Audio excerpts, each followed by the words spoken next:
The sandwich that changed everything. A story of kindness, destiny, and a heart made of gold. The city of Chicago never truly slept.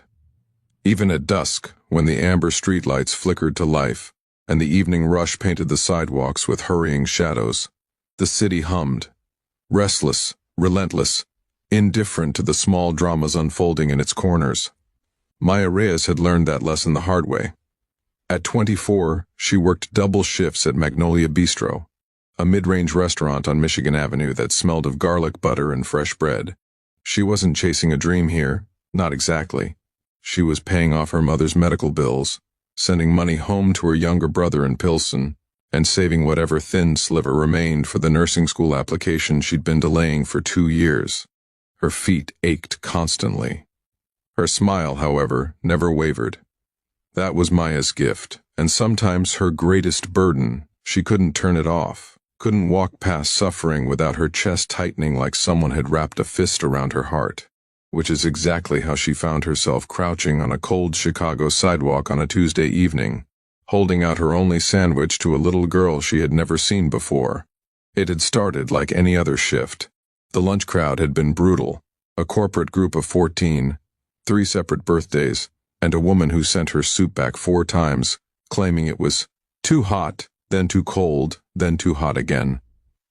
Maya had run herself ragged, pocketing just enough in tips to feel optimistic about the electricity bill. By 6 o'clock, the bistro had quieted. Her manager, Don, a heavy-set man with permanent coffee breath, had told her she could take her break.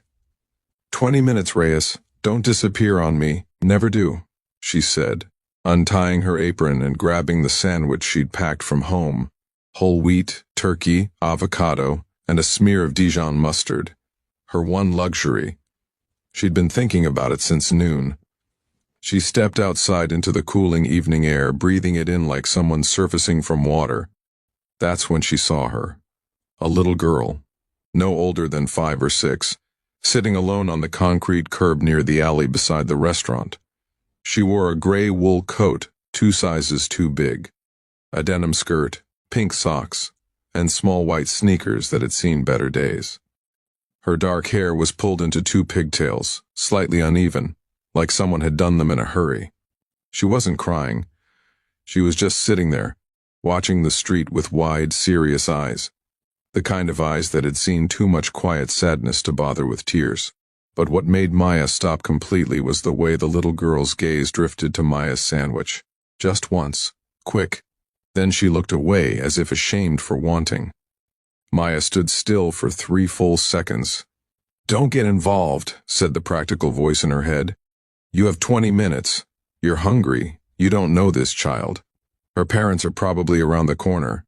But the other voice, the one that had always been louder, the one her mother called her conscience with no off switch, said something entirely different. She walked over and crouched down. "Hey, sweetheart." Her voice was soft, the way she spoke to frightened animals and nervous customers.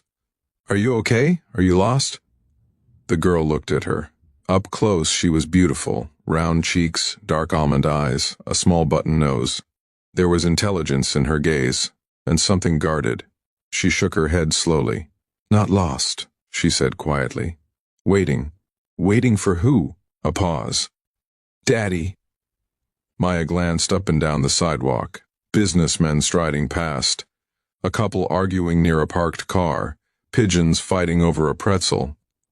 No one paying attention to this child. "How long have you been waiting?" The girl shrugged her tiny shoulders. "Long time." Maya's stomach dropped. She looked at the sandwich in her hand, then back at the girl, at the way those small fingers were folded neatly in her lap, at the careful, dignified way she held herself even while clearly hungry. "Have you eaten today, honey?" The girl's eyes dropped to the sidewalk. That was answer enough.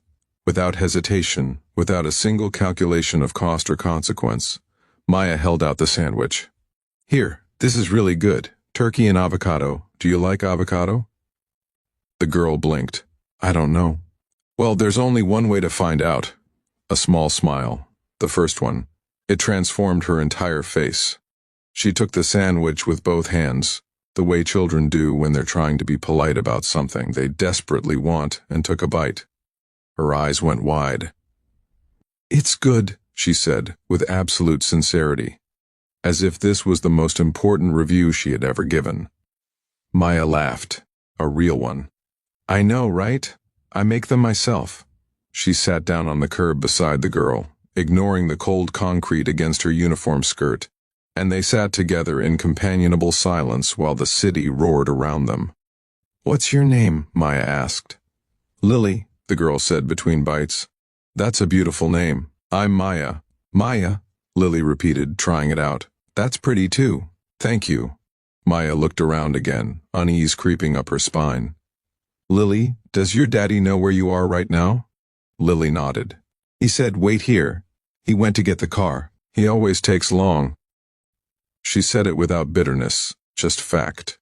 The fact of a child accustomed to waiting. Maya stayed. She didn't go back inside when her 20 minutes were up. She didn't think about Don's impatience or the dinner crowd beginning to filter in. She sat on that cold curb with a little girl named Lily and talked about avocados and pigeons and whether clouds were really made of cotton candy. They're not, but they look like it. Until she heard footsteps approaching fast. "Lily, oh thank God."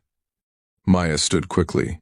The man walking toward them was tall, over 6 feet, with short dark hair silvering at the temples and the kind of lean, composed build that suggested discipline rather than vanity. He wore a charcoal suit that cost more than Maya's monthly rent. No tie, top button open.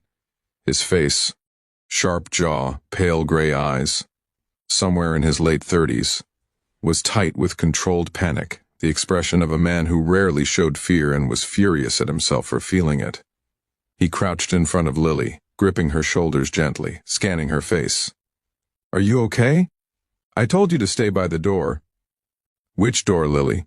"The restaurant door, not the alley." "I was bored," Lily said serenely, finishing the last corner of the sandwich. The man exhaled, sharp, relieved. Then he looked up at Maya. His eyes were striking. Not warm exactly, but intensely focused, the kind of gaze that made you feel like the only person in a room, or on a sidewalk. "Was she with you?" he asked. "I found her sitting alone," Maya said. "She said she was waiting for you. I just kept her company." He stood to his full height. Something shifted in his expression, the sharp executive edges softening by a degree. "She had your food," he said, nodding at the wrapper in Lily's hand. She was hungry. Maya said it simply, without performance. It wasn't a big deal. He looked at her for a long moment, really looked at her bistro uniform, her practical shoes, the small kindness of a woman who had given away her only meal without expecting anything in return. "It is a big deal," he said quietly. "To me." He extended his hand. "Ethan Cole." She shook it. His grip was firm, his skin warm against the evening chill. "Maya Reyes." "Maya Reyes," he repeated, as if filing it away somewhere important. "Daddy," Lily tugged his sleeve. "She makes her own sandwiches. She taught me about avocado." Ethan looked down at his daughter, then back at Maya, and for just a moment, just a flash, something almost like a smile crossed his face. "Is that so?" Maya went back inside to face Dawn's irritation and the dinner rush with an empty stomach and somehow, inexplicably, a lighter heart. She forgot about Ethan Cole, or tried to. He came back the next evening, not to the alley, to the restaurant. He sat in her section. She was almost certain it wasn't a coincidence, and ordered coffee and the chicken piccata, and when she brought the check, there was a folded note beside a tip that made her breath catch. "The tip is for the excellent service. The amount is for the sandwich. EC." The amount was $300. She almost choked. She looked up, but he was already gone. He came back Thursday, and the following Tuesday. Always her section. Always coffee, always something from the menu, always a tip that was too generous and a conversation that was too brief, but somehow left her thinking for hours afterward. He was not an easy man. He was precise, quietly demanding, and said exactly what he meant with an economy of words that felt almost rude. until you realized he was simply paying you the respect of not wasting your time. But he asked about her, not in the performative way of men who wanted to seem interested, in the precise, paying attention way of someone who actually listened. He remembered things she mentioned once, that her mother was recovering from hip surgery, that she was saving for nursing school, that her favorite part of the job was the 10-second moment when she brought someone food and watched their face change. "Why nursing?" he asked one evening, when the bistro was half empty and she was refilling his coffee without being asked. "Because you can't charm away pain," she said. "You have to actually fix it." He looked at her over the rim of his cup. "That's a more sophisticated answer than I expected." "You should stop expecting less," she said before her brain caught up with her mouth. Genuinely, he smiled. It changed his whole face, cracked the marble into something warm and real and suddenly dangerously disarming. "You're right," he said. "I apologize." She walked away before he could see the color rise in her cheeks. The truth about Ethan Cole emerged not from him but from a customer 3 weeks later, a sharp-tongued woman in designer sunglasses who recognized him across the room and grabbed Maya's wrist as she passed. "Is that Ethan Cole? The Cole Industries Ethan Cole?" He's just a regular customer, ma'am. Honey." The woman stared at her. "That man rebuilt the Chicago waterfront. His company is worth $3 billion. He hasn't been seen publicly since his wife died 2 years ago." She glanced back. "He looks different, less like a ghost." Maya stood very still. $3 billion. She looked across the room at the man quietly reading something on his phone. Tie absent, silver threading his dark hair, a cup of coffee growing cold beside him. The man whose daughter had eaten her turkey sandwich on a sidewalk. The man who kept coming back. She excused herself and went to the kitchen, where she gripped the edge of the steel counter and breathed. "It doesn't matter," she told herself. "People are people. He's just a man who lost his wife and has a little girl who likes avocado." But it did matter, in the way that all chasms matter when you're standing on the edge. She was a waitress with $4,200 in savings and a nursing school application she hadn't submitted. He was a billionaire rebuilding his life from grief. She went back out and refilled his coffee. Their hands brushed on the cup. Neither of them moved away. A month later, he asked her to dinner. Not at Magnolia Bistro. Somewhere else, he said, if she was willing. She stood in the middle of a Tuesday dinner rush, order pad in hand, customers at 3 tables waiting, and she looked at this quiet, complicated, unexpected man who had walked into her section and somehow refused to leave. "I should tell you," she said carefully. "I know who you are. The real you. Someone told me." He nodded slowly, unsurprised. "Does that change your answer?" She thought about it honestly, the way Maya Reyes did everything, without performance, without pretense. "It makes me more nervous," she admitted, not less interested. His gray eyes were steady on hers. "Nervous I can work with," she smiled. "Then yes, dinner, somewhere else." Lily approved unreservedly. When Ethan told her, carefully, that he had a friend he wanted her to meet, Lily had tilted her head and asked, "Is it the sandwich lady?" He'd paused. "Yes." "Good," Lily said, and went back to her drawing. It wasn't a fairy tale in the glossy, uncomplicated sense. There were hard conversations and tender silences. 2 people carrying separate weights, learning how to share them.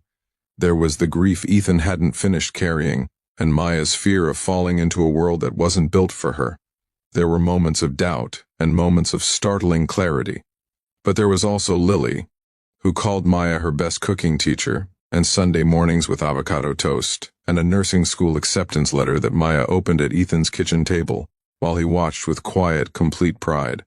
And there was this, most of all, a man who had everything the world said mattered, who had learned in the worst way possible that none of it meant what you thought. Finding, on a cold Chicago sidewalk, a woman who gave away her last sandwich without a second thought. Not because she didn't need it, but because someone else needed it more. The moral true wealth is not what you accumulate. It's what you give when you have little to spare. Maya didn't offer kindness because she expected a reward. She did it because it was right, because a child was hungry, because her heart simply could not pass by without responding. The greatest things in life, love, trust, belonging, are never found by chasing them. They find the people who have already chosen to live generously. Give without expectation. Live without pretense. The rest has a way of finding you,